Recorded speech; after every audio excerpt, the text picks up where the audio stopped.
Nggih, terima kasih atas waktu yang diberikan. Ini langsung presentasi nggih? Oke. Langsung mawon.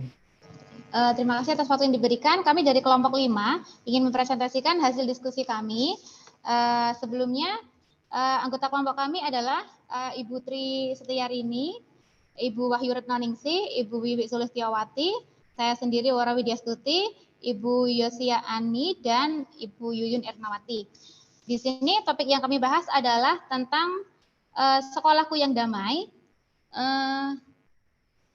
Ini PowerPoint-nya. Sekolahku yang damai. Di sini pesan kuncinya adalah komunikasi positif adalah kunci terwujudnya budaya damai di sekolah. Oke, slide selanjutnya, Bu.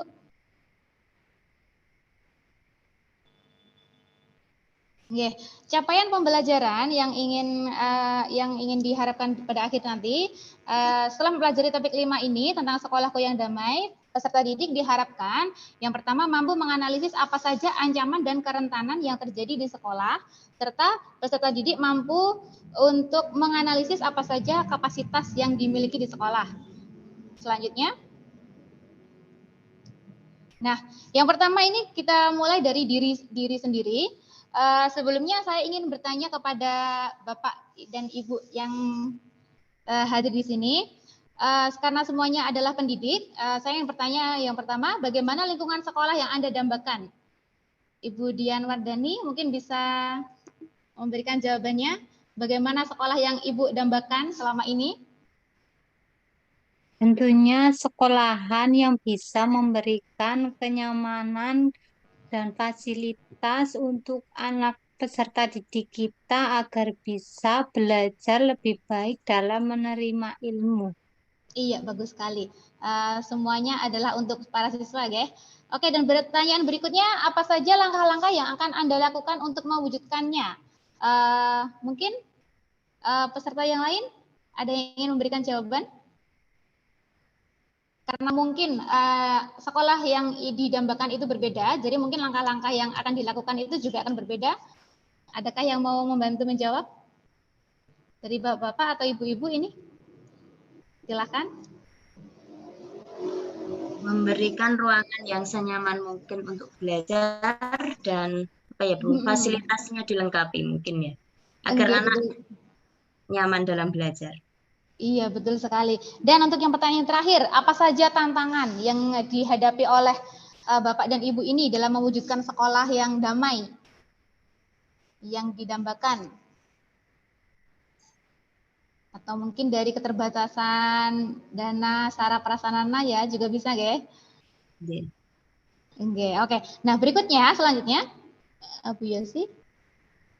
Iya, aktivitas di sini yang akan kami tunjukkan kepada Bapak dan Ibu adalah yang nantinya juga akan bisa diterapkan kepada siswa atau peserta didik di sekolah Bapak dan Ibu. Di sini kita akan mengajak siswa untuk bermain ular tangga tentang sekolahku yang damai. Nanti cara bermainnya adalah siswa dibagi dalam beberapa kelompok beranggotakan 4-5 anggota, dan nanti tiap kelompok itu menggulirkan dadu secara bergantian, seperti kita bermain ular tangga seperti biasanya, guys. Nah, tiap kelompok nanti menjalankan bidaknya. Di sini bidaknya nanti kita bisa pakai itu seperti itu spin atau paku kecil itu yang warna-warni itu sesuai dengan mata dadu yang muncul. Nah, ketika mata dadunya muncul itu dan menjalankan bidaknya itu berhenti di angka yang seperti yang dadu muncul itu. Kemudian kelompok itu mengambil kartu sesuai dengan simbol huruf yang ada di papan ular tangga. Di sana nanti di papan ular tangga ada 3 simbol huruf, yaitu A, R, dan juga K.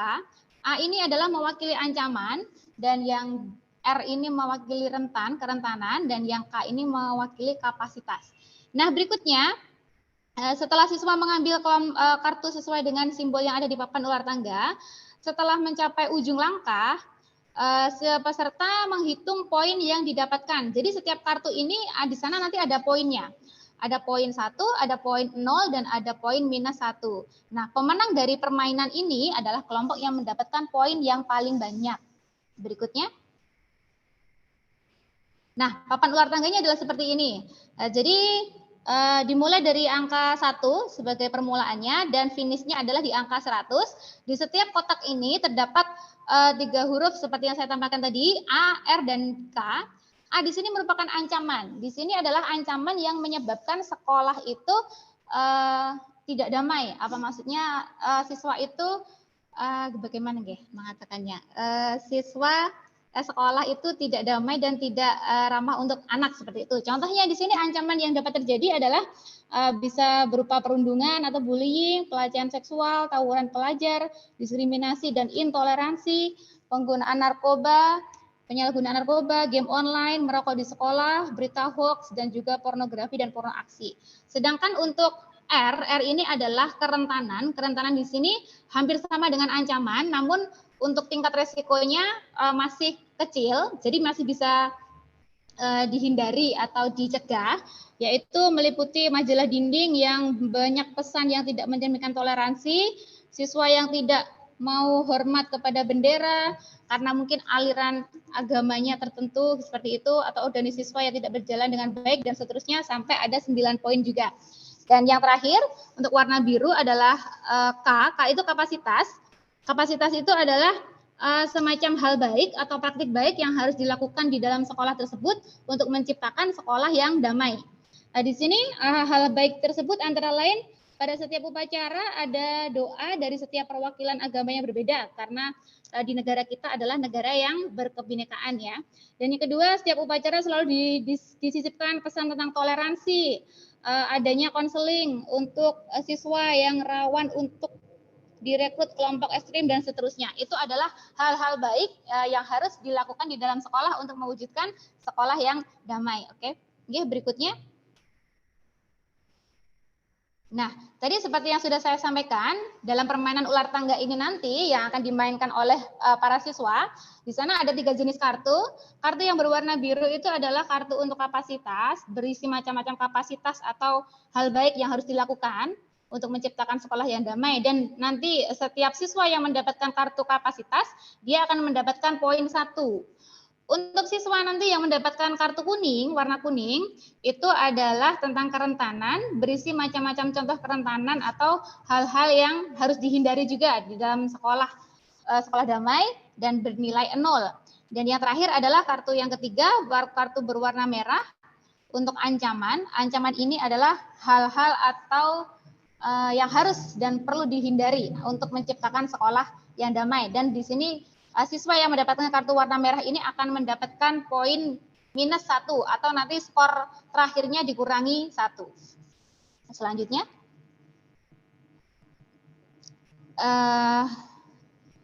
Ya untuk refleksi. Nah tentunya setelah melakukan permainan ular tangga tadi, ada kelompok yang memenangkan pertandingan dan ada kelompok yang kalah. Nah, di sini misalkan Bapak dan Ibu ini bermain ular tangga seperti yang saya sebutkan tadi. Misalkan dan setelah Ibu misalkan Bu siapa ini ya? Budian aja lagi ya yang nampak di sini. Budian misalkan kelompok Anda kalah. Terus kalau saya bertanya untuk refleksi ini, mengapa kok kelompok Anda bisa kalah atau bisa gagal dalam memenangkan permainan ini? Kira-kira karena apa? Setiap permainan itu kan ada yang menang dan ada yang kalah. Nah, karena ini permainannya adalah ular tangga, tentunya kan sesuai dengan dadu yang dilemparkan. Iya, betul. Ya. Oke, terima kasih atas jawabannya. Mungkin ada jawaban yang lain yang bisa menambahkan? Oke, jadi begini, mengapa Anda itu kelompoknya Budian Wardani tadi bisa kalah dalam permainan ular tangga tadi? Mungkin hal itu dikarenakan kelompoknya Budian itu lebih banyak bidaknya itu, tuspinnya itu lebih banyak berhenti pada huruf A dan R. Di sini huruf A itu kan ancaman. Nah, sedangkan ancaman tadi dia mendapatkan poin dikurangi poin -1. Sedangkan jika berhenti di huruf R, nanti kelompoknya Budian tidak mendapatkan nilai atau 0. Nah, karena di setelah akhir pertandingan nanti jumlah kartu itu dikumpulkan, dan ternyata jika lebih banyak kartu merah dan lebih banyak kartu kuning, maka otomatis nilai yang didapatkan adalah nilai kecil dan itu bisa menyebabkan kekalahan. Nah, sebaliknya, siapa yang bisa menang? Yang menang adalah kelompok yang banyak mendapatkan kartu biru atau kartu kapasitas, karena di sana poinnya adalah 1. Nah, jadi untuk pertanyaan kedua, jadi apa yang harus dilakukan atau yang harus dikuatkan untuk mengurangi resiko? Bagaimana? Kita harus mengurangi atau menghindari ancaman dan juga kerentanan tadi, karena ancaman dan kerentanan tadi poinnya minus dan juga poinnya 0. Nah, misalkan pertanyaan yang selanjutnya, jika diperbolehkan menambah kartu, kira-kira kartu mana yang akan ditambahkan agar kita lebih bisa memenangkan pertandingan ini? Kartu biru. Kartu biru. Betul sekali, kartu biru. Kenapa? Karena kartu biru ini adalah hal-hal positif yang harus dilakukan dalam sekolah dan itu mendapatkan poin 1. Maka jika lebih banyak kartu biru, lebih banyak kartu yang positif, otomatis akan memenangkan pertandingan. Begitu guys? Sudah paham sekarang konsepnya? Oke, next. Slide berikutnya. Nah, di sini ada 5 konsep yang bisa kita simpulkan dari permainan ular tangga tadi. Yang pertama adalah konsep 1, menjaga sekolah damai. Di sana bisa kita mengetahui bahwa untuk menjaga kedamaian sekolah, kita itu harus meningkatkan kapasitas, yaitu yang kartu biru tadi. Dalam kartu biru tadi, kita juga harus mengurangi kerentanan huruf R, ibarat kartu kuning, dan juga ancaman pada kartu merah. Dengan demikian, resiko yang akan kita dapatkan itu lebih kecil ya, karena kita semakin lebih banyak poin. Ancaman di sini merupakan ancaman dari eksternal dan tidak bisa kita kendalikan, karena itu bersifatnya dari luar. Sedangkan kerentanan itu bersifatnya dari internal, dari dalam, bisa kita kendalikan sendiri dengan cara kita menambah wawasan kesadaran, kita bisa menambahkan keterampilan, dan juga melakukan banyak hal baik di sekolah. Dan untuk kapasitas itu adalah kesadaran, kebijakan, fasilitas, dan praktik yang baik di sekolah. Selanjutnya konsep 2 adalah membangun sistem meningkatkan kapasitas. Di sini maksudnya adalah bahwa dasar sekolah damai itu menurut UNICEF itu adalah sekolah yang ramah anak, yang aman, dan juga yang menyenangkan agar siswa itu dapat belajar dengan baik di sekolah. Konsep yang ketiga itu tentang kerentanan perundungan. Di sini kebiasaan perundungan atau bullying ini harus dihilangkan sama sekali dari sekolah. Mulai dari perundungan yang hal-hal kecil yang biasa dilakukan oleh siswa, misalkan menyebut nama orang tua, atau misalkan dengan mengejek warna kulit, atau status ekonomi, dan lain-lainnya. Konsep yang keempat yaitu kerentanan kekerasan seksual. Di sini kita semua tahu bahwa maraknya media sosial itu yang sekarang ini mudah diakses oleh semua orang, bahkan siswa SD pun sekarang sudah memiliki beragam jenis media sosial. Di sini para siswa itu harus dibekali dengan pengetahuan dan kasih sayang, baik dari orang tua maupun dari guru di sekolah. Sehingga dengan mereka mendapatkan perhatian dan juga kasih sayang yang sudah penuh, yang sudah maksimal seperti itu, mereka tidak akan terjerumus ke dalam pergaulan bebas dan juga yang mana itu bisa merujuk ke kekerasan seksual. Dan konsep yang kelima adalah kerentanan diskriminasi dan intoleransi. Di sini berbagai contohnya, misalkan mengucilkan teman berdasarkan ras, berdasarkan suku, agama, budaya, warna kulit, dan sebagainya, dan keragaman yang lainnya itu harus dihilangkan agar sekolah itu dapat menjadi sekolah yang damai bagi para siswa. Berikutnya. Nah, setelah memahami konsepnya tadi, sekarang kita aplikasikan atau kita terapkan ke dalam sekolah Bapak dan Ibu semuanya yang ada di sini. Untuk yang pertama, kira-kira apa saja ancaman atau kerentanan dan risiko yang ada di sekolah Bapak dan Ibu yang bisa menyebabkan sekolah Bapak dan Ibu itu kurang damai atau tidak damai bagi sekolah, bagi siswa? Apakah ada di sana? Dari berbagai ancaman atau kerentanan yang sudah saya sampaikan tadi, apakah ada yang terjadi di sekolah Bapak dan Ibu? Bullying kayaknya, Bu. Iya, bullying, yang betul. terjadi bullying, Bu, biasanya. Okay. Di hampir semua sekolah pasti itu, karena anak-anak itu merasanya sekedar bercanda, tapi bercandanya itu sebenarnya sudah merupakan bullying. Nah, sekarang pertanyaan yang berikutnya, program apa yang sudah ada di sekolah Bapak dan Ibu semua agar mewujudkan sekolah yang damai? Sudah adakah program yang dilaksanakan selama ini atau belum? Mungkin misalkan belum ada, bisa kita lakukan dengan program apa ya? Misalkan saat bersama-sama bekerjasama dengan pihak-pihak, Bu, mungkin. Betul sekali, berbagai pihak. Ya, berbagai pihak. Ya, seperti dalam Ya, kurikulum Merdeka ini, kita bisa menerapkan P5 ini, ya. Iya, betul, nggih. Ya. Dan selanjutnya yang ketiga, program apa yang ingin Bapak dan Ibu harapkan di sekolah agar menciptakan sekolah damai? Seperti yang disampaikan Ibu Wiwi tadi ya, bisa dengan kerjasama dengan lingkungan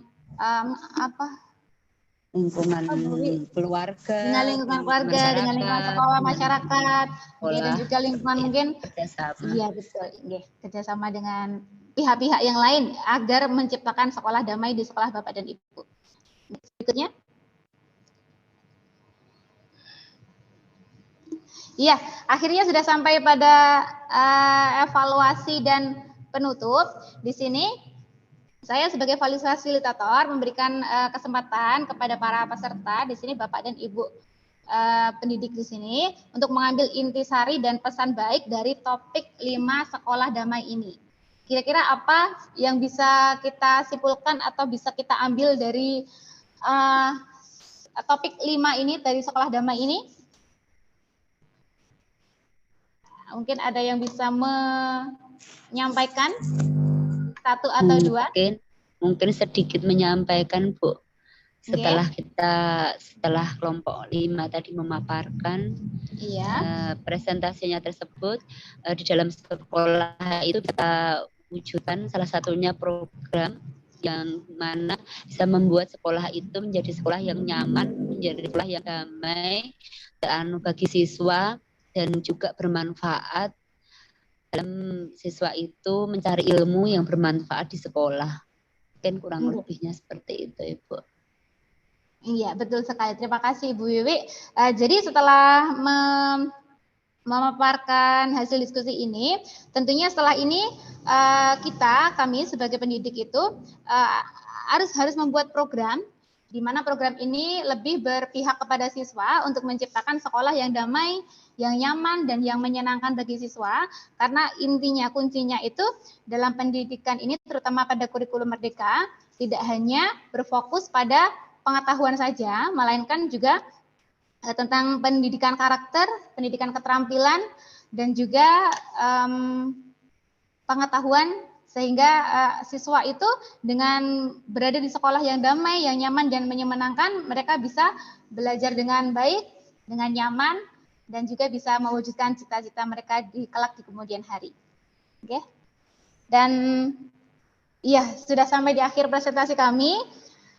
Terima kasih atas perhatiannya. Mungkin masih banyak kekurangan karena tadi tiba-tiba langsung datang langsung presentasi.